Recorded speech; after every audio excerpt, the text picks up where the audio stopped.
За эхлээд би нэг хэдэн тоо асууя гэж бодож байгаа. Ажлын хэсгээс нийгмийн даатгалын шимтгэлийг 5 жил буюу 36 сар төлөөд халамжаасаа нийгмийн даатгал руу шилжсэн хөгжлийн бэрхшээлтэй хүний тоог эхлээд сонсох хэрэгтэй байгаа. Нэгдүгээр асуудал нь. За хоёрдугаар асуудал нь өнөөдрийн байдлаар хувь тэнцвэрлэн тэтгэвэр тогтоосон хөгжлийн бэрхшээлтэй хүн хэд байна вэ гэдэг мэдээлэл байгаа. Би энэ дэр жин харах гэдэг байгаа. За гуравдугаарх нь ажилгүйдлийн тэтгэмж бол угаасаа хөгжлийн бэрхшээлтэй хүмүүст олддоггүй маа давхцдаг гэдэг учраас. Гэхдээ өнөөдрийн ажил хайж байгаа хүмүүсийн хэдэн хөгжлийн бэрхшээлтэй хүн байна вэ гэдгийг бас мэдмээр байгаа. Нэг тийм та нар баримжаа байх хэрэгтэй. Энэ мэргэжлийн өмсөрсөн учраас. За банк санхүүгийн үйлчилгээнд нийгмийн даатгал төлөөд байгаа мөртлөө хөгжлийн бэрхшээлтэй хүмүүст бол үнэхээр боломж олддоггүй. Тэгэхээр ер нь одоо энэ банк санхүүгийн цалингийн зээлчдэр, ипотекчдэр ер нь хувь хүний санхүүгийн одоо эрх зүйн чадамжийг бол үргэлж хязгаарлаад байгаа нэг юм асуудал байгаа. Сангийн яам бас байгаа юм байна. Тэгэхээр өнөөдрийн байдлаар энэ хөгжлийн бэрхшээлтэй хүмүүст те цалингийн зээл авсан хүмүүсийн хэдэн хөгжлийн бэрхшээлтэй, ипотекийн зээлд хэдэн хөгжлийн бэрхшээлтэй хүн амрагдсан бэ гэдэг ийм нэг дөрвөн тоог барагцаалаач болов надад нэг хэлээж. Тэрний дараа дахиад би тодруулж ярих юм байгаа. Минутаа хадгалж байгаа. За түрүүлээ сангийн яамнаас хариулах уу? 8 дугаар микрофон. За гişүн асуултанд хариулъя. Яг хөгжлийн бэрхшээлтэй үнэтэй холбоотой хөдөлмөр эрхлэлтийн мэдээлэл яг илүү нарийн тоо бол гэр бүл хөдөлмөр нийгмийн хамгааллын яамнаас гарах бах.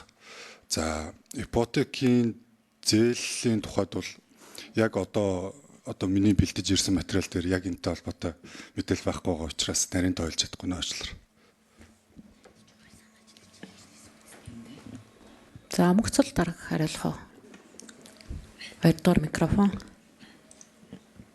За хөгжлийн бэрхшээлтэй иргэд за одоо төрөлхийн хөгжлийн бэрхшээлтэй иргэд бол ихэвчлэн нийгмийн халамжийн сангаас тэтгэвэр авдаг.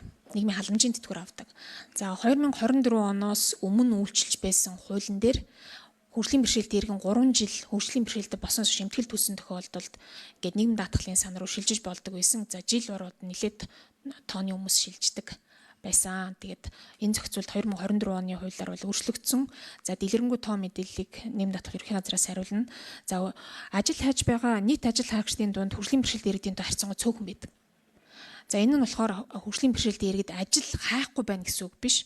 Өөрөөр хэлбэл ажил хайх гээд очихоор тохирох ажлын байр бага байдаг, тохируулгатай ажлын байр хүндрэлтэй байдаг. За ийм учраас ялцчгүй төрөөс одоо дэмжлэг хэрэгтэй. Ийм учраас хөгжлийн бэрхшээлтэй хүний хөдөлмөрлөлтийг дэмжих тусгай хөтөлбөр хэрэгжүүлдэг.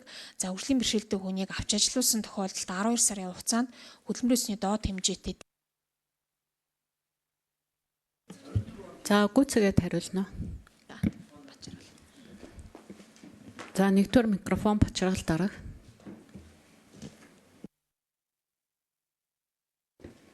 За гişүний асуултанд хариулъя. За 2024 оны жилийн эцсийн байдлаар Монгол улсад хүүхдийн тоог оруулахгүйгээр хөдөлмөрийн чадвар алдсан хүний тоо 101,612 байгаа. За энэ 101,612 хүнээс нийгмийн даатгалын сангаас яг бүрэн тэтгэвэр авдаг ангилалд бол 39,486 хүн бүрэн тэтгэвэр авдаг. Энэ доод хэмжээ нь харин өөр байдаг. За 17,723 хүн бол хувь тэнцвэрсэн тэтгэвэр буюу одоо нөгөө цөөн жилтэй гэсэн ангиллаар энэ тэтгэвэр авдаг. Нийтдээ ингээд 57,209 хүн нийгмийн даатгалын сангаас тэтгэвэр аваад үлдсэн хүмүүсүүд нь нөгөө нийгмийн даатгалын шимтгэл төсөн жил байхгүй учраас нийгмийн халамжийн сангаас тэтгэвэр авдаг ийм тоо баримтууд байна. Баярлалаа. За саран шулуун гишүүн тодруулж асууно. За би яагаад энэ дөрвөн тоог асууж байгаа гэхээр угаасаа дандаа л тоогоо гаргахгүй байгаа учраас энэ асуудлыг бас дүгнэлт хийж болохгүй байна л та. Би одоо жишээлбэл дүгнэлт хийх гэхээр тоог болчиход байна тий. Нийгмийн даатгалын сангаас олгогддог үндсэн тэтгэвэр тэтгэмжийн энэ үйлчилгээнүүдийн хэдэн хувь нь хэрэглэхэд одоо хэдэн хувь хэрэглэгч нь хөгжлийн бэрхшээлтэй байна уу гэдгийг жингээ бас эргэж харахгүй бол мэдээж одоо би энэ 41-ийн их хурлын гишүүний оруулж ирж байгаа энэ ажлыг бол үзэл баримтлалын хувьд бас дэмжиж байгаа. Гэхдээ энэ дээр би энэ яамны мэдээллийг сонсохоор нэг аюултай санагдаад байгаа байхгүй. Дүн нь буурна, авах мөнгөний хэмжээ буурнаа гэдэг нэг асуудал гараад байна. Тэр сан нь одоо мөнгө нь багасна гэд тэ. Тэгвэл тэр багасж байгаа тэр ачаалал нь энэ нийгмийн даатгалын сангийн бүтээгдэхүүн үйлчлэгийг хүртэж байгаа хөгжлийн бэрхшээлтэй хүмүүсийн нуруунд дээр яаж тусах вэ гэдгийг тооцоолж иж шийдвэр гаргах хэрэгтэй байгаа байхгүй юу? Тэрнээс биш яагаад л нийгмийн даатгалын сан бол ажил хийж агаад эрсдэлд орох. За нэмэлт 1 минут Саран Чулуун гишүүн. Одоо угаасаа хөгжлийн бэрхшээлтэй хүмүүс бол 20 жил төлжиж тэтгэврт гарч байгаа хүн айгүй цөөхөн байгаа. Тим тооч алга байгаа даа шүү дээ тий. Арай ч юу гэж одоо нэг хувь тэмцүүлснээр явж байгаа. Гэтэл хувь тэмцүүлсэн тэтгэвэр нь өөрөө дүн нэрөөсөө өсдөггүй. Хөгжлийн бэрхшээлтэй хүн ажил хийж агаад 3 жил төлсөн дүн хүрэхгүй бол ажлаас халагдаад ажлуудын тэтгэмж байхгүй. Тэгэхээр манай энэ нийгмийн даатгал халамжийн бодлого бол бүхэлдээ яагаад байгаа гэхээр хөгжлийн бэрхшээлтэй хүний ерөөсөө ажил хийхийг ерөөсөө дэмжихгүй ийм механизм харагдаад байгаа байхгүй. Тэгэхээр одоо байгаа тогтолцоо ийм байхад би энэ одоо хэсэгчилсэн зүйл заалт дээр шийдвэр гаргана гэхээр миний хувьд бол айгүй дилемма үүсчихэд байна л да. Тэгэхээр би энэ дэр яам энэ одоо хуулийн төслөө өндөр нийгмийн даатгалынхаа шинжилэл үзэл баримтлал дотор миний ярьж байгаа асуудал орсон уу, ороогүй юу гэдгийг сонсомоор байна.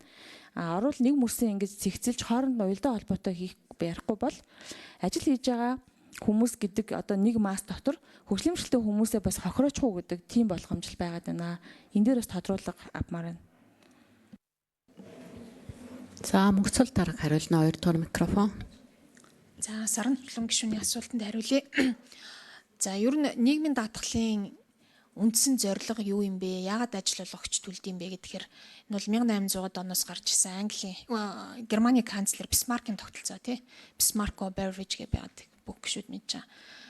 Ерөөсөө хүн хөдөлмөр ирснийхаа төлөө яг тоног төхөөрөмж шиг капиталын илэгдэлд ордог. Яагаад тэгэхээр нэг насаар хөдөлмөрийн чадвар буурж идэг, эрсдэлд өртөж болдог, хөгжлийн бэрхшээлтэй болж болдог, өндөр настай болоод ажиллах боломжгүй. Энэ тохиолдолд өөрөөр хэлбэл тэр хүн хөдөлмөр ирснийхаа төлөө бүдүүлгээр хэлэхэд илэгдэл хорогдол тооцсныхын төлөө одоо төлж байгаа шимтгэлж гэж одоо бүдүүлгээр тайлбарлаж болно. Тэгэхээр тэр хүний хувьд бол энэ бол тэтгэвэр болон тэтгэмж болж олдгоо. За сүүлийн жилүүдэд бас Саран Чулуун гишүүний энэ хүндэж байгаа энэ нэмзэг сэдв дээр бас тохиолдол бол гарч байгаа. Эрүүл мэндийн магадлалын зөвлөлөөр одоо комиссийн урлаар хөгжлийн бэрхшээлтэй хүмүүсийн чадвар алдалтыг тогтоодог. За гэхэд ихэнх нь нийгмийн даатгалын тэтгэврийн эрх үсэхгүй байна. Гэтэл За гүйцэж хариулна 2 дугаар микрофон. За гэтэл нас нь Монгол улс бол хөгжлийн бэрхшээлтэй хүний нийгмийн даатгалын сангаас тэтгэвэр авах хамгийн хөнгөлтөө нөхцөлтэй орнуудын нэг байдаг. Олон улсын стандарт бол нийт 5 жилийн сүүлийн 5 жилийн хугацааны 3 жилд нь нийгмийн даатгалын шимтгэл төсөн байх гэдэг стандарт хэрэгжиж байгаад насжилт нэмэгдсэнтэй холбогдуулаад ер нь бол 5 жил шимтгэл төсөн байх ёстой гэдэг ийм шаардлага тавьдаг. За Монгол бол 36 сарыг тавьдаг. Амьдралынхаа туршид 36 сар нийгмийн даатгалын шимтгэл төлөөд ямар нэгэн байдлаар хөгжлийн бэрхшээлтэй болвол тэр хүн насан туршдаа тэтгэвэр авах баталгаар хангаддаг. За гэтэл сүүлийн жилүүдэд бол нийгмийн даатгалын сангаас 3 жил шимтгэл төлсөн одоо тийм бас хүмүүсийн тоон буураад нийгмийн халамжийн тэтгэврэл явах тоо их нэмсэж байна. За энэ юу гэхээр гадаад хөдөлмөр эрхэлж байна. Хөгжлийн бэрхшээлтэй болдог хөдөлмөрийн чадвар алдаад ирдэг энэ тэтгэвэр тэтгэмж ирэх үүсдэггүй гэд. За нөгөө талаасаа цалин үсийг хит доогуур ялангуяа залуу ажиллагчдын үед нуун дарагдуулснаас болоод бага хэмжээний цалингаас тэтгэвэр тогтоохоор доод хэмжээнд дээр ч хүрдэггүй учраас ихэнх нь доод хэмжээгээр авах гэсэн ийм бас нийгмийн хамгааллын баталгаа алдаг. За тодруулга Саран Чулуун гишүүн. Тийм учраас бид нар одоо энэ нийт хүн амын тоог ингээд аваад үзэхээр за одоо жишээлбэл бид нар нэг 500 мянган хүний асуудал ярангуйд тэнд нэг ажил хийж байгаа 57 мянган хүний асуудал бол цөөнх юм байна. За энэ одоо олонхоо бодоо шийдчих гэхэлэр энэ айгүй хосолтой байхгүй. Тэр 57 мянган хүн байлаа. Тэрний чинь цаана амьдрал байгаа. Тэр 57 мянган хүн ажил хийж байгаа. Тэгэхээр хэрвээ би хөгжлийн бэрхшээлтэй байгаад би ч өнөөдөр бага дүнгээр төлж байна. Яг амьдрал дээр бол бага дүнгээр төлж байна. Миний ажил олгогч бага дүнгээр төлж байгаа. Гэхдээ төлж байгаа л төлж байгаа. Төлж байгаагийн оронд өнөөдөр ажилгүйдлийн тэтгэмж авахгүй.